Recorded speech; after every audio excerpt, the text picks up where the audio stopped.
Are you a mom who loves fun, momming, and protecting your family?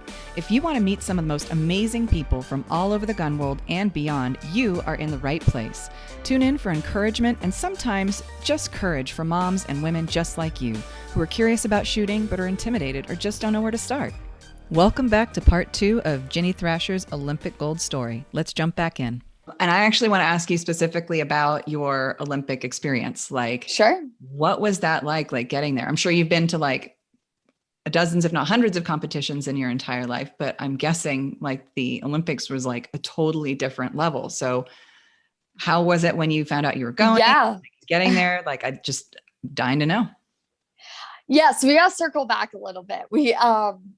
When I was at NCAA championships in March as a freshman, so we competed small bore the first day, and the team won the small bore portion and I made the individual final. So I was super excited, go make the individual final. I end up winning the individual title.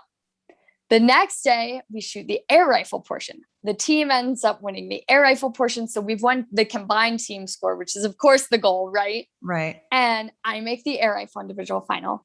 I end up winning that too. So all of a sudden I become the youngest ever person in history to win both NCAA individual titles. And how old were you then? 18, 19. And how old are typically the people competing?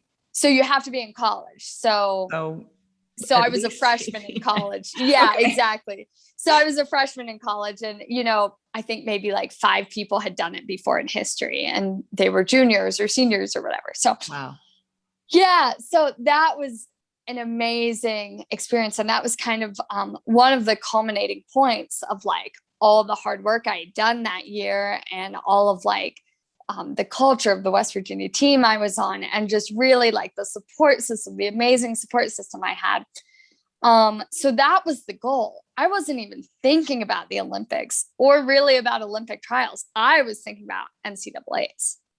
Wow. Okay. Yeah. So we come back from NCAAs and we had a week with all the midterms. Then we had a week of spring break, and then we had a week of class before Olympic trials. So I take all my midterms and I'm just oh my gosh, all I've been doing is shooting. Now I got to focus on my school. So I take all my midterms. Well, then we had a family trip planned over spring break. So I didn't shoot over spring break. And I get back and we have a week before Olympic trials. And I remember talking to my college coach being I'm missing another week of school. Should I even be going to this match? And he put things in perspective for me. And he was like, look, Ginny, you're going there to learn. You're going there to have fun. It's not about making the Olympic team. It's about learning so that maybe when 2020 comes around, you can, you know what to expect. He was and he actually went down with me, and it was okay, we're just going to go here and we're just going to do the best we can, learn, NCAAs is over. Let's just relax and enjoy our match and get something out of it. Right. So this is a 3-day competition, and you shoot 60 shots every day. And at the end of it, your score's added up, and whoever has the highest total goes. Only the top person gets to go in this circumstance. Wow. So, and I definitely was not the favorite going into it, but we shoot day 1, and I think I'm in 3rd, but 1st, 2nd, and 3rd are very close. We shoot day 2. All of a sudden, I'm in 1st place. Had a really good day 2. I'm in 1st place. And it was oh my gosh. Yeah, that must have been your oh crap moment.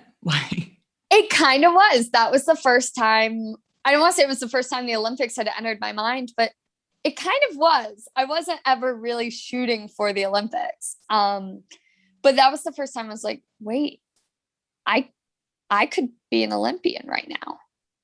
And I was hold up, this is not the time to have those thoughts. We have a job to do. We need to go get that job done, and we will handle the consequences afterwards.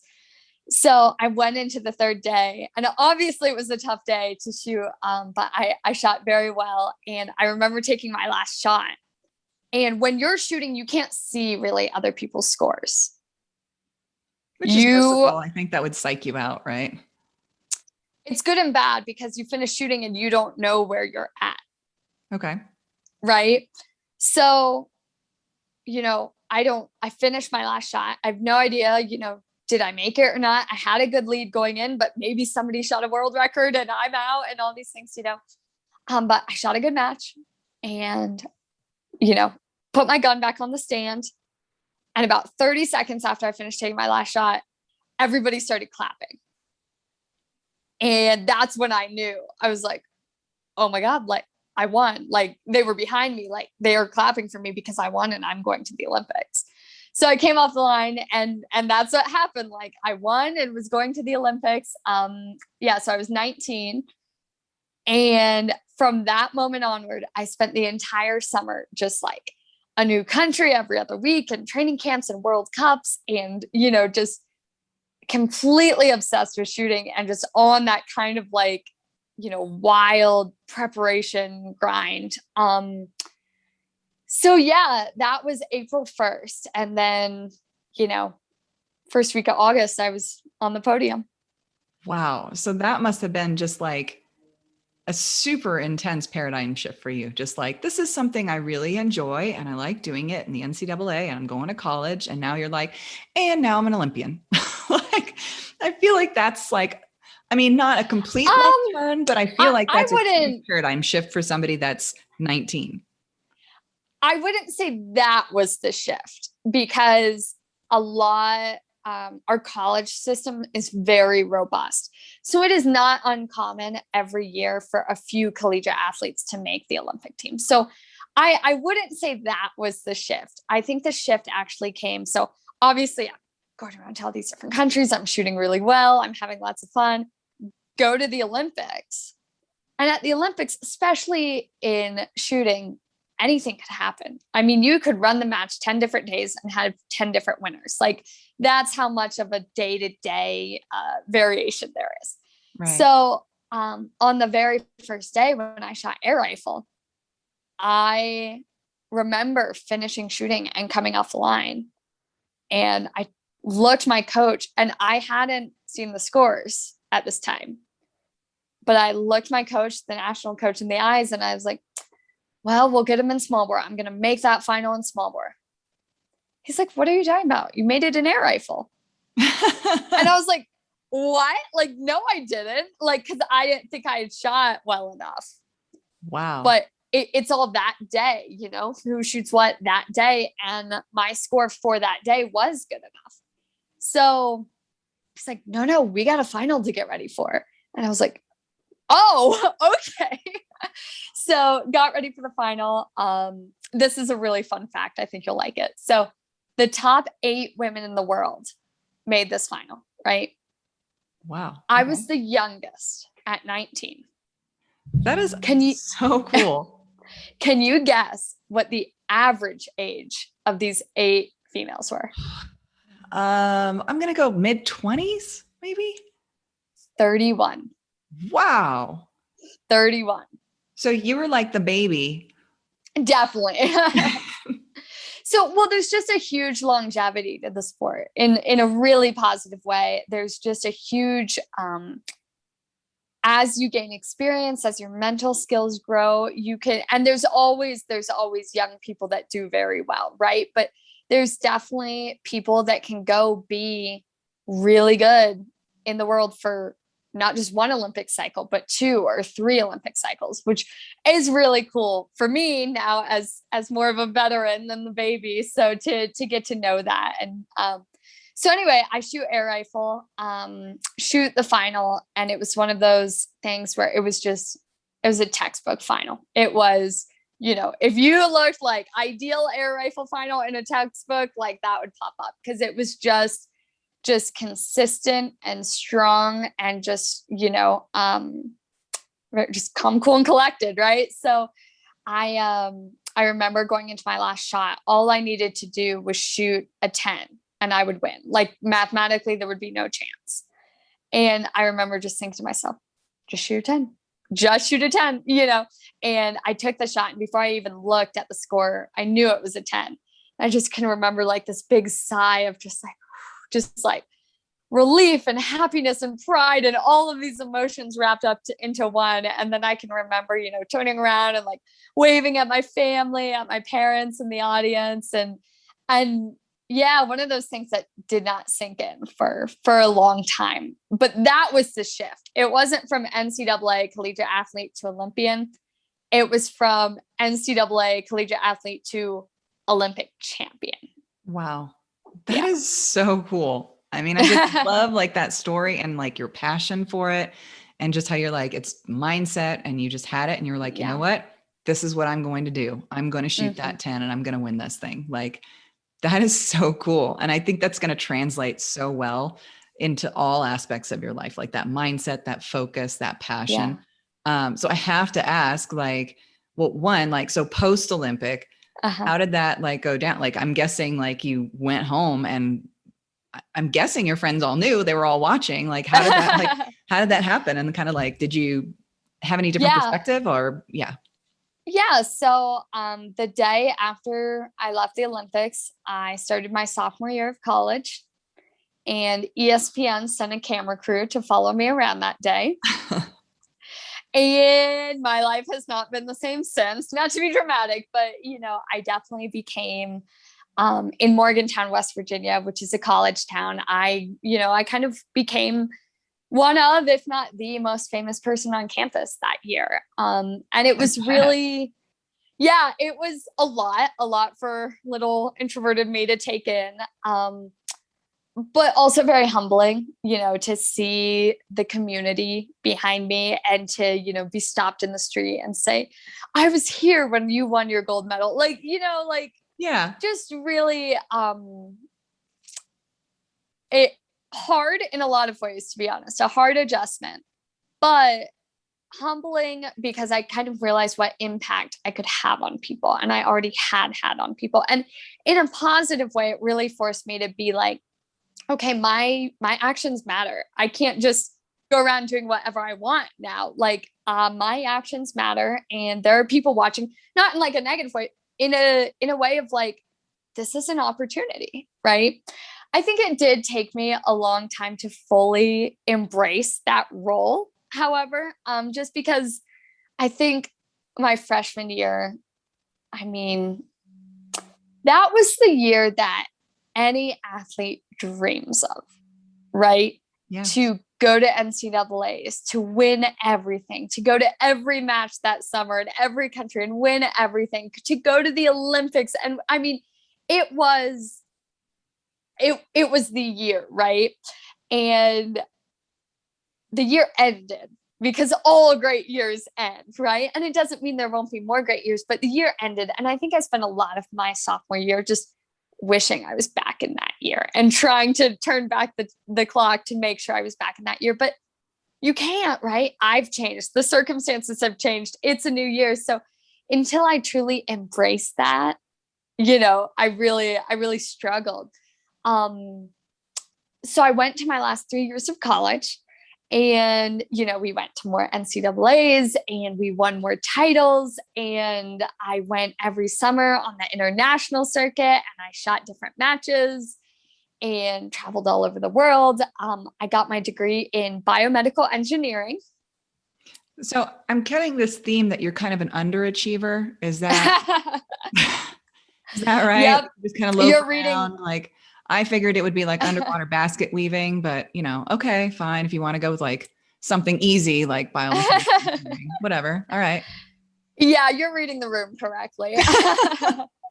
So yeah, I just, sport shooting is not like basketball or football. You're not going to make millions of dollars. And I wanted to have a way that, I wanted to have something I was passionate about and something that was a good, could support me if I decided, because one day my shooting career will end, right? So yeah, engineering's my backup plan. I like that. So yeah, so we'll kind of fast forward a little bit, but the last 3 years of my collegiate experience were so much fun, just like being a part of the team, getting my degree in biomedical engineering. So I graduated in May of 2019. And I actually moved out to Colorado Springs, which is where the Olympic Training Center is. Nice. So yeah, for the last 2 years, I've been doing this full time as my job and training for, more international matches and the Tokyo Olympics and all these things. So, barring any global pandemics, that is how the last 2 years have gone.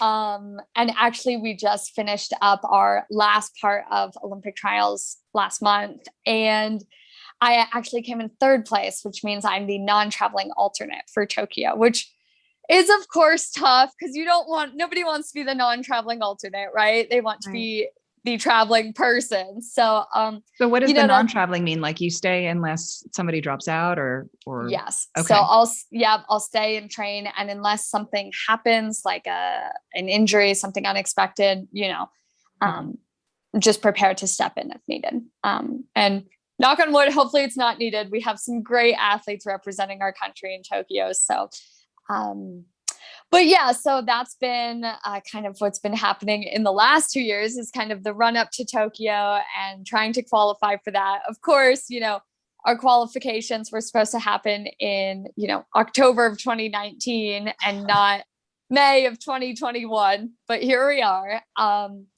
So yeah, and my hope is to spend the next 3, if not more years doing the same thing, like competing as a professional athlete, training, traveling, and also trying to really embrace my role as an ambassador for the sport. I think a lot of people just don't know about the sport, which is so sad to me because it's so amazing. And so I'm using my platforms on social media, Instagram, TikTok to try to educate, try to entertain, educate, to raise awareness. So I have videos, like in 30 seconds, why are we wearing a straight jacket when we compete, so things like that. And so it's been a lot of fun to kind of get my hands dirty at the grassroots level for that. Ginny, I just love your passion and your enthusiasm. You are just such an inspiration. And I Thank wish you. A lot of the younger generations kind of had that same like passion and drive because it seems, you just seem extremely happy and like fulfilled. And that's something that is lacking in this world. So, I think happiness is a choice. And I think people see me and they're like, oh my gosh, she's happy all the time. That's not true. Obviously, there are moments I'm not happy. Obviously, there are moments, I wish had gone differently, whatever. But at the end of the day, like, if you're doing what you love, there's a lot to be grateful for. And I think there's also a lot that goes for knowing that I can't control a lot of these things, right? I can't control what some of my competitors shoot. I can't control whether I make this team or not, but I can control my training, my preparation, what I do at competition, how I react afterwards. If I'm a sore winner or a sore loser, like I can control those things. And I think that's all you can do, right? Absolutely. And that translates to everything in life. I mean, you can't control the actions of the people around you. You can't control circumstances that happen, but you 100% can control yourself, your actions, what you do to change your mindset. All of those things are incredibly instrumental to your mental well-being as well as your success. So kudos to you for figuring that out a lot sooner than the majority of us do. What would you say to anybody out there that's listening that is interested in air rifle and doesn't know where to start? Yeah, I would say follow me on social media and you'll start learning a lot more. But there's a lot of ways to get involved. Like I said, when I was young, I got involved at the high school, but 4-H, Boy Scouts, Girl Scouts, JROTC, like there's so many different ways to get involved, especially if you are in high school. I would say that's kind of your prime time to join.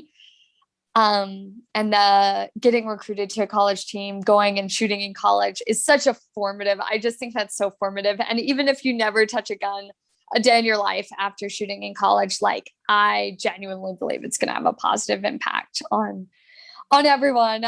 So, that would be, I would say kind of like 12 to 15 would be an ideal age range to start that.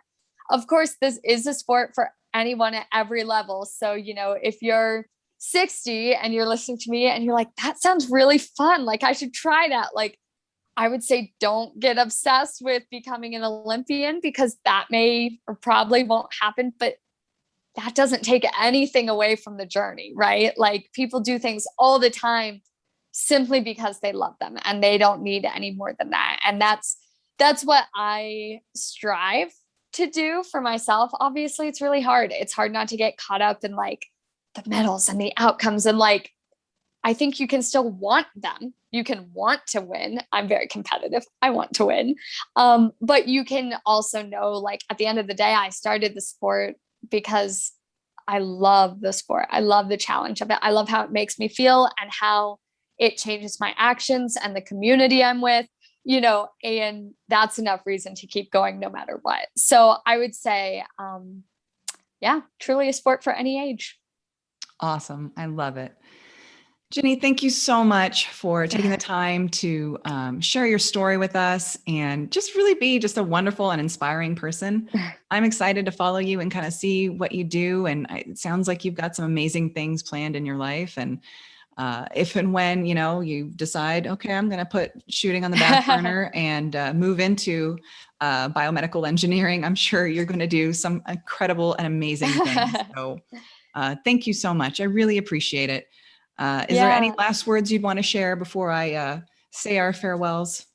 No, I just want to say thanks for having me. I really enjoyed our conversation. I really appreciate it. All right, all you tough mothers out there, you heard it first. Mindset, repetition, practice, but really just find something that you're passionate about and pursue it like Ginny. You guys get out there and be not afraid. Great job. You made it to the end. You are one tough mother. If you enjoyed this podcast and want to support the work that we do and keep the good lovin' coming, subscribe, rate, and review on iTunes, Spotify, wherever you're listening. What's that? You're one of those crazy mother followers that wants more of this nonsense? You got it. Subscribe to the Moms Love Guns YouTube channel, follow us at Moms Love Guns on Instagram, and join our free private Facebook group to connect with other women just like you in an encouraging and non-judgmental community. If you want to share even more love, share your new favorite community with a friend or all of your friends, maybe even a few enemies, just to be safe. Get out there, overcome your fears, be not afraid. You have got this.